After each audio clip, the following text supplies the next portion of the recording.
कितने ऐसे वैष्णव उपासक हैं जिनकी केवल फल में बुद्धि रहती है। इनको अपने घर ले जाए, इनको खवा दे तो हमें ये फल मिलेगा, इनको ऐसा करे तो ये हमें लाभ मिलेगा। और लाभ का जहां नाश हो रहा है वास्तविक, उसका सुधार नहीं है। अंधा बटे पड़ा चबाए, अपराध खाता जाता है और वो सोचता है मैं साधन संपन्न हो रहा हूं। जिनके कानों में शब्द पड़ रहे हैं भागवती, उनको संभलना चाहिए। अपने इष्ट की अनन्यता ही बेड़ा पार करेगी। तुम्हारे साधन बल में इतनी ताकत नहीं है कि इस महान भव समुद्र से पार हो जाओ।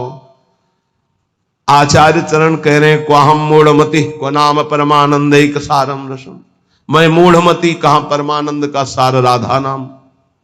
वो अपने को मूढ़मति समझ रहे हैं। आप इतने विद्वान बुद्धिमान हैं, साधन से वस्तु प्राप्त कर लेंगे, तो हम फिर साधन क्यों करें? असाधन मिटाने के लिए। साधन नहीं करोगे तो असाधन बनेगा। लाभ किससे मिलेगा? प्रियालाल की कृपा से, आश्रय से। बात समझना है बड़े महापुरुषों की, बहुत जल्दी लाभ हो जाएगा। ये समझ में नहीं आती सबके। बिगड़ी जन्म अनेक की, अब ही सुधरे आज, हो ही राम को, हो गया हमारा काम। भगवत प्राप्ति पक्की होगी, हो ही राम को। अब समय कैसे व्यतीत करें? नाम जब गलती ना हो, इसलिए तज कुसुमाज, गंदी बातें छोड़ो, नाम जप करो। इससे समय तुम्हारा सार्थक होगा। गति तुम्हारी प्रभु के होने से होगी। मेरी प्रियाजू, मेरे श्यामाजू, मेरी लाडली जू। ये बात समझ में नहीं आती, ये नहीं समझ में आती। दान पुण्य समझ में आएगा, तीर्थ स्नान, परिक्रमा, साधु सेवा, ये समझ में आएगा, क्योंकि इससे मुझे लाभ मिल रहा है। क्या? अहम को सुख मिल रहा है। मैं प्रति महीने इतना देता हूं, मैं प्रति महीने ये दान करता हूं, मैं ये करता हूं, ये करता हूं। ये हुआ अंधा बटा, और अहंकार रूपी पड़ा चबा रहा है, तुम्हारी समझ में नहीं आ रहा। खाली हाथ मलिनता की मलिनता बनी रहेगी। जिनको कृपा का परिचय मिला वो करे, सबे अंग गुणहीन हो। देख लो, नित्य विहार रस की रचना करने वाले महापुरुष कह रहे हैं, जो सर्वोपरि रस के ज्ञाता हैं, वो कह रहे हैं सबे अंग गुणहीन हो, ताको जतन न कोई, एक किशोरी कृपाते, जो कछु होई सो होई। समस्त साधनों से हीन हूं, कोई दैवी संपदा का कोई गुणाभिमान नहीं। कैसे महापुरुष हैं? सबे अंग गुणहीन। मुझ हीन की गति तो केवल लाडली जू है, लाडली जू की कृपा है बस।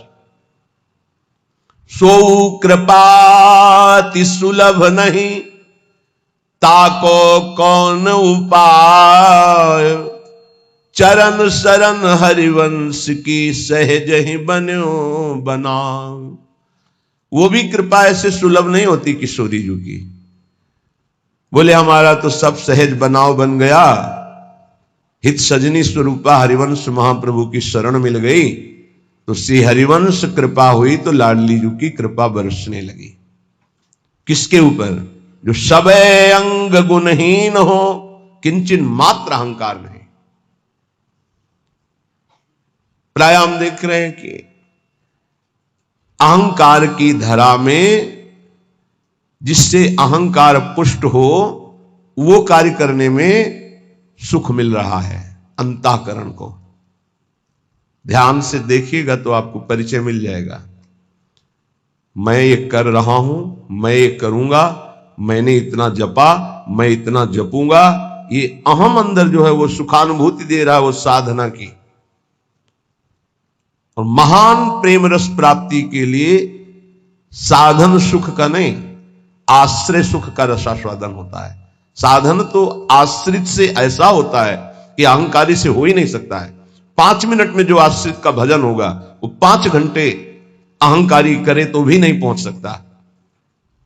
आर्त भाव से, द्रवित हृदय से 5 मिनट तन्मय होकर जो उसका भजन हुआ, उसकी बराबरी अहंकारी 5 घंटे क्या 5 दिन करे तो बराबरी नहीं कर सकता। आश्रय समझ पा रहे हो भगवत कृपा से तो समझ लीजिए, हृदय से आश्रय। समय व्यतीत करने के लिए नाम जप। हम आश्रित हैं, इसके लिए पवित्र रहना अनिवार्य है। तो कोई हमसे गंदी बात, गंदी क्रिया, गंदी सोच, गंदे लोगों का संग न बन जाए, ये सावधानी। तब जाके उपासक के हृदय में भगवदानंद स्फुरित होता है। ये सब बहिर्मुख अपनी केवल अहंकार की वृत्ति को पुष्ट करके साधना का अहम रख करके परम पद प्राप्त करना कदापि नहीं। अंतर्मुख होकर देखो, कृपा के बिना एक क्षण भी तुम नाम जप नहीं कर सकते। कृपा आपके ऊपर है, उस कृपा की बलिहारी नहीं जा रहे और अहम को पुष्ट कर रहे हो। बहुत सावधानी, अंदर का विषय अगर इसे सुधारोगे नहीं तो बहुत लंबा समय चला जाएगा, बहुत लंबा समय। बाहरी वेश परिवर्तन से, बाहरी स्थान परिवर्तन से कोई फर्क नहीं पड़ता मन में, अहंकार में, दोषों में। जब तक हमारा चिंतन परिवर्तित नहीं होगा तब तक बात नहीं बनेगी। अहम युक्त चिंतन मूढ़ता को धारण करता है। मूढ़ पुरुष कभी परम पद का अधिकारी नहीं होता। दैन्य भाव प्रियाजू को अत्यंत प्रिय है और ये अहम नष्ट होकर दैन्य आना केवल गुरु कृपा से होता है। एक है, उनको बस शरणागति के बाद एक ही उपदेश कि तुम जितना दान पुण्य करते हो सब बंद कर दो, यमुना जी में फेंक दो या ऐसी जगह दे दो कोई तुम्हारी तरफ देखे ना, कोई तुम्हें बाद में धन्यवाद ना दे ऐसा, और नमक रोटी खाओ, भजन करो, श्री जी मिल जाएंगे। पर वो सम्मान प्रिय जीवन तो हमको ये बर्दाश्त नहीं। और सार्वभौम सत्संग हो रहा किसी व्यक्ति के लिए नहीं, वो तुम्हारे अंदर की कमजोरी को दूर कर रहा है, उस कमजोरी को मार रहा है जो तुम्हारे भजन को खा रहा है, तुम्हारे भजन को छीण कर रहा है। पर वह अहंकारी चोरों को संभाल के हृदय में रखता है और सत मार्ग की वृत्ति से दूर हो जाता है। वो समझ नहीं पाता, वो संत वाणी को, गुरु वाणी को अपना विरोधी समझता है और अपने विरोधी काम, क्रोध, अहंकार, मोह, मद इनको मित्र समझता है। इनको बचाने के लिए सत्संग रूपी प्रहार से बचा देता है। नहीं, इतने प्यारे इन दोषों को हम कैसे निकाल सकते हैं? सत्संग छोड़ देंगे, सामने आना छोड़ देंगे, लेकिन भगवत प्रदत्त बुद्धि के द्वारा विकारों को छोड़ दें, ऐसा कैसे हो सकता है? यही दुर्गति जीव की है। भगवान की तरफ से सब बानक बन गया, मानव देह वृंदावन आ जाना, रसिकों से शरणागत होकर दीक्षा ले लेना, साधन पद्धति का ज्ञान करा देना, पर कुछ नहीं। हाथी का स्नान सब हुआ, हाथी स्नान किया, सूंड से रज लिया, फिर ऊपर सब डाल लिया, क्या हुआ? चाहे जितना निर्मल करो, अहंकारी अपने आप को मलिन रखना ही अच्छा समझता है। देह भाव वाले जनों का संग कभी नहीं करना चाहिए। इनके संग से केवल दुख, अशांति यही प्राप्त होती है। अपने को सदैव अहंकार रहित बनाने के लिए ही तो हम साधना कर रहे हैं। और हमारा बंधन है क्या? हमारा बंधन क्या है? संस्कृत मूल सूल प्रद नाना सकल सुखदायक अभिमाना, ये अहंकार ही तो बंधन है। और यही मिटाने के लिए जब हम गुरु शरण में होते हैं, जब अहंकार पर घन चलता है, भाग पड़ते हैं। अहंकार पर चोट नहीं होनी चाहिए। फिर मिटाना किसको था? साधना किसकी थी? इसलिए उपासक सावधान।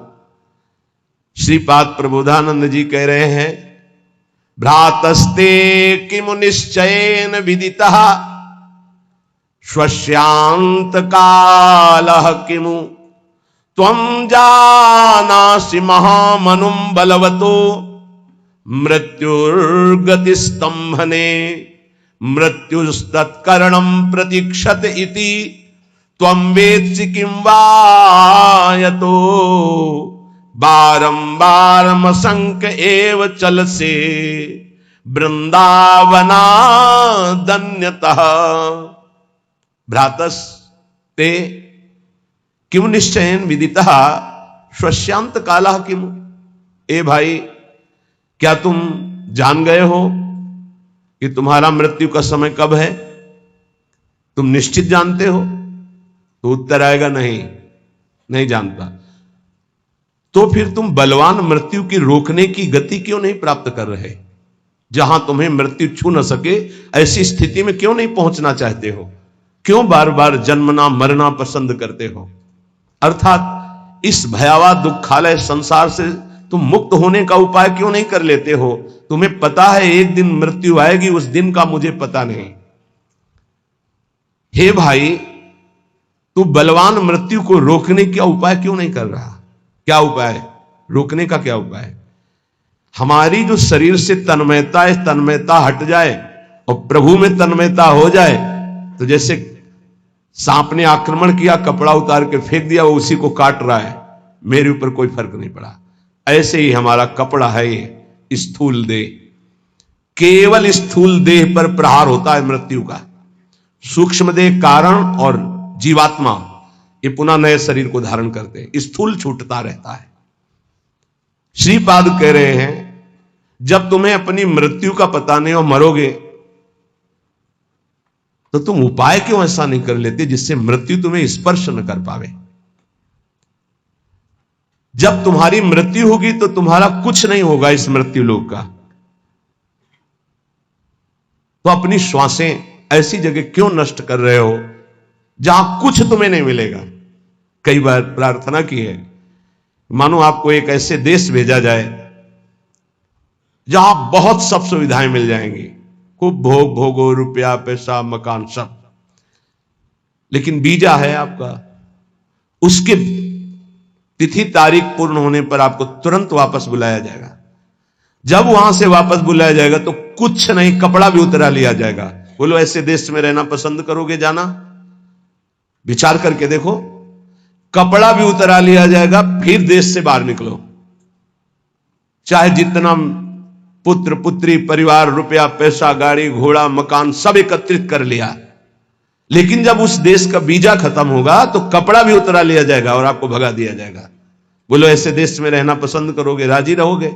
सब कोई कहेगा नहीं। तो ऐसे ही देश में तो रह रहे हो, इसी देश में रह रहे हो, इसका नाम मृत्यु लोक है। हर सुविधा, हर विधान, हर आपका किया हुआ संकल्प कार्य सब का सब आपका यहीं रह जाएगा। ये कपड़ा भी उतरा लिया जाएगा, स्थूल शरीर भी यहीं भस्म कर दिया जाता है, इसको भी नहीं ले जा सकते, छोड़, इसको भी छोड़ करके सूक्ष्म शरीर, कारण शरीर और जीवात्मा ये पुनः आगे पुनरपि जननम पुनरपि मरणम पुनरपि जननी जठरे शयनम। आप विचार करो कि आप बुद्धिमान हो। यदि परम कृपालु प्रभु का आश्रय लेकर नाम जप नहीं कर रहे और विषय भोगों में, नाना प्रकार की धन संपत्ति में, नाना प्रकार के व्यवहार बढ़ाने में अपना समय नष्ट कर रहे हो, तो तुमको ये ध्यान रखना चाहिए कि तुम इस देश में हो, मृत्युलोक में हो, जहां से भगाया जाएगा वीजा खत्म होने पर, श्वास पूरी होने पर। तो आपका शरीर भी आपके साथ नहीं होगा, कपड़ा तक उतरा लिया जाएगा। ये शरीर हमारा कपड़ा है, वशांश जीर्णानि यथा विहाय, इसे कपड़ा ही कहा है भगवान ने। क्या बुद्धिमान हो तुम? इतना दिव्य मानव देह मिलने के बाद कमा के क्या जा रहे हो? पाप और पुण्य की पोटरी लेकर फिर वही दुर्गति। इसलिए भाई, मृत्यु तुम्हारा इंतजार नहीं कर रहे। भाई, बेटी का ब्याह रहेगा, पूरा कर ले तो हम थोड़ा भी, या थोड़ा अमुक कार्य रह गया, नहीं, तत्काल प्रहार करेगी, बस समय आने दो। चाहे वो पुण्यात्मा हो, चाहे महात्मा हो, चाहे दुरात्मा हो, सबके ऊपर उसका प्रहार होता है। पर महात्मा अपनी स्थिति इतनी ऊंची उठा लेता है कि मृत्यु जनित उसको दुख नहीं होता।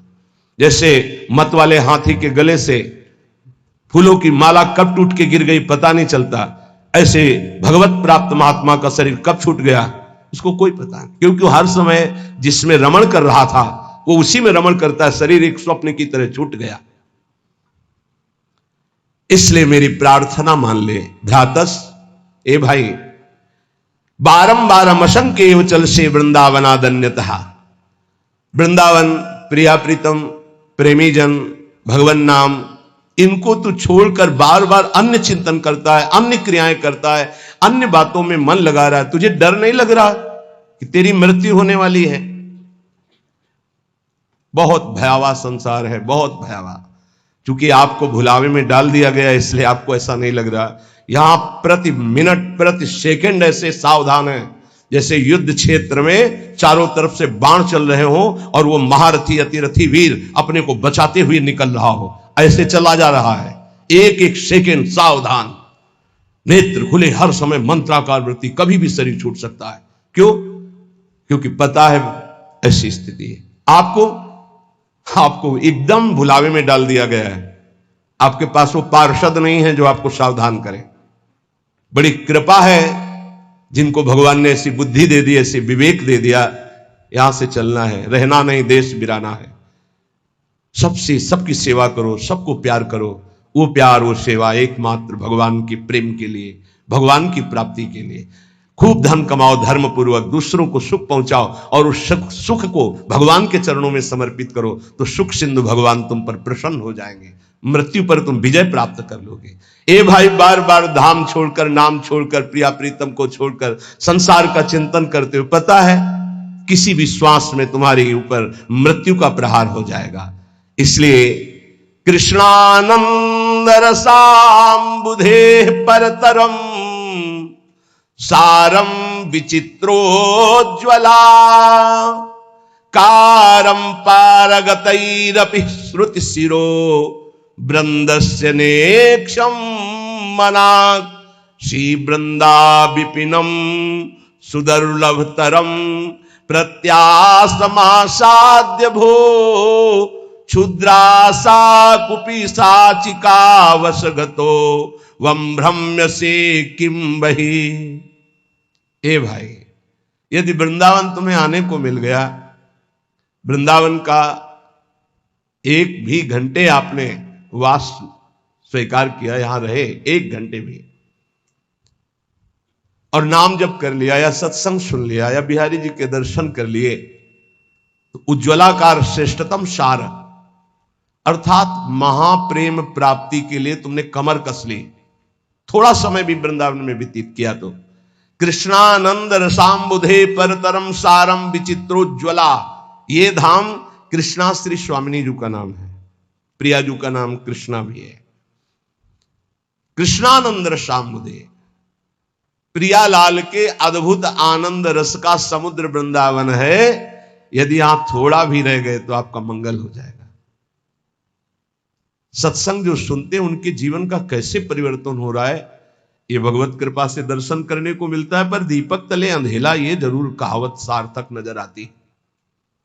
दूर से सुनकर परिवर्तन इतनी जोर का होता है, पर नजदीक में ये समझ में नहीं आता। धाम वास करते हैं तो इनको इतना कुसंग का प्रभाव पड़ जाता है कि सत्संग फीका हो जाता है, और कुसंग में रहते हैं और सत्संग का इतना प्रभाव कि कुसंग का त्याग करके वो भगवत मार्ग में आगे बढ़ रहे हैं। कल एक सज्जन जीवन में ऐसे बोले, आपने कहा कि धाम आए, 3 दिन रुके, पहले दिन जल पान करे, दूसरे दिन फल, तीसरे दिन एक बार अन्न, वही कर रहा हूं, धाम आया हूं, ऐसा अनुष्ठान, बड़ा सुख मिलता है। धृष्टता की हद हो गई है। जीव जानबूझ, जैसे मल का कीड़ा, विष्ठा का कीड़ा, उसे अमृत कुंड में डालना चाहो तो वो अपने को बुरा मानता है और वो सोच रहा है ये हमारा अहित कर रहा है, मुझे विष्ठा क्यों नहीं मिल रहा। ऐसे ही विषय का कीड़ा बना हुआ जीव विषय में कूदना चाहता है। प्रभु के आश्रित होकर अगर वैराग्य मार्ग में कदम रखा है तो रुपया प्राप्ति का उपाय नहीं रखना चाहिए, ध्यान रखना। नहीं, बहुत कुछ हो सकता है। माया आपको पुनः उसी जगह स्थापित कर देगी जहां से निकलना चाहते हो। एकमात्र भगवत भरोसा, जितना कमा लिया, इसके बाद बंद। अगर धाम वास करके हम भगवत आश्रय ले लिए तो नमक रोटी खाएंगे बस। अब हमारा उद्देश्य केवल भजन रूपी धन एकत्रित करना है। जो बेचारे रिक्शा चला करके जीवन गुजारते हैं उनको हम प्रणाम करते हैं। ये धाम वास करते हैं, आर्थिक की व्यवस्था नहीं, इधर उधर झोपड़ी, इधर उधर कार्य करके रह रहे हैं, पर रिक्शा चलाते हैं। समय से दिनचर्या में है देख रहे हैं हम, और समय से रिक्शा चलाते हैं और परिवार को हम प्रणाम करते हैं, धाम वास कर रहे हैं। कोई कोई तो दूसरों के घरों में सेवकाई करते हैं और धाम वास कर, प्रणाम है उनके लिए। लेकिन जब तुम्हारे पास खाने की व्यवस्था, रहने की व्यवस्था है, तो तुम्हारा कदम वो गृहस्थी में रहते हैं। जब विरक्त हो गए, वैराग्य मार्ग के हो गए, एक भी रुपए का ये आय का साधन नहीं करना चाहिए। इससे क्या होगा, आपकी वृत्ति अर्थ में रही है, अर्थ में ही रह जाएगी, गोरे चरणारविंद में नहीं रह जाएगी। और जिनके लिए अर्थ एकत्रित किया जाता है, वो उस अर्थ से सुखी नहीं हो सकते, ध्यान रखना। वो परम अर्थ से, परमार्थ से सुख प्राप्त करते। करोड़ों अरबों रुपया जमा कर दिया, उन्हीं के सामने उन्हीं के बच्चों ने उनका तिरस्कार करके और गलत मार्ग का अनुसरण किया। श्रीपाद कह रहे, जब तुम जानते हो कि मृत्यु निश्चित होगी, जब तुम जानते हो कि मृत्यु से बचने का एकमात्र उपाय भगवान की शरण, हर श्वास नाम जपना है, तो कृष्णानंद रसाम्बुदे परतरम सारम विचित्रोज्ज्वला, महान विचित्र प्रेम रस जो उज्जवल, जिसमें कामना की गंध नहीं है, ऐसा प्रिया प्रीतम का प्रेम रस प्रदान करने में समर्थ श्रीधाम वृंदावन है। हे भाई भ्राता, तुम क्यों भ्रमित हो रहे हो? ये माया का कार्य है, भूल भुलैया में डालकर पूरा जीवन बर्बाद कर देना। सच्ची मानिए, कोई ऐसा सुख नहीं है जो विवेक के द्वारा देखो उसमें सुख दिखाई दे। विवेक के द्वारा, बुद्धि का अंधा आदमी तो कहीं भी कूदेगा जाके। एक सुख हमें बता दो कि ये महान सुख है इस मृत्यु लोक में। एक सुख, पूरे शरीर को इसी को लेकर के सारे सुख विधान है।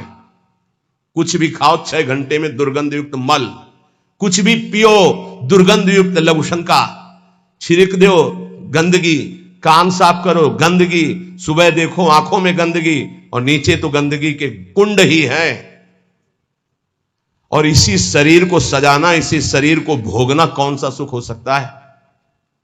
मलमूत्र के द्वारों में कोई परमानंद छिपा हुआ है। परमानंद भगवान को छोड़कर मलमूत्र के भांड को सजाना और इसी को भोगना, यही माया की चाल है। इसी से दुर्गति प्राप्त होती हो। बड़े बड़ों को गिरा दे, ये कोई छोटी बात नहीं है। केवल एक 3.5 हाथ का जो ढांचा है, यही हमारी दुर्गति का कारण है और यही हमारी सदगति का कारण हो जाएगा, यदि हम संतों की बात मान ले, शास्त्र की बात मान ले। तो मन मानी आचरण, रुपया खूब हो, खूब भोग सामग्री हो, भोगूं यही सुख है। कितने दिन, ये भी तो सोचो, कितने दिन ना भोगने लायक शरीर रहेगा, ना भोगने लायक तुम रह जाओगे। एक बार प्रार्थना मान लो, जैसे भी स्थिति में हो, जहां भी हो, जो भी हो, नाम जपना शुरू करो, भगवान का आश्रय ले लो। श्री कृष्ण एकांत भावम क्वानु सकल जनो वश्या मापनोत्य यत्नात्। तुम ऐसा यत्न करो कि तुम्हें एकांतिक भाव श्री कृष्ण से प्राप्त हो जाए। एकांतिक, हर परिस्थिति में हमारा मन सावई मनः कृष्ण पदारविंदयो। बहुत करुणा में प्रभु श्री कृष्ण है, बहुत करुणा में। ये हम राधा राधा कहते हैं तो ऐसा मत समझना कि हम श्री कृष्ण को प्यार नहीं करते। किशोरी जू से भी अधिक प्यार करते हैं, किशोरी जू से भी अधिक।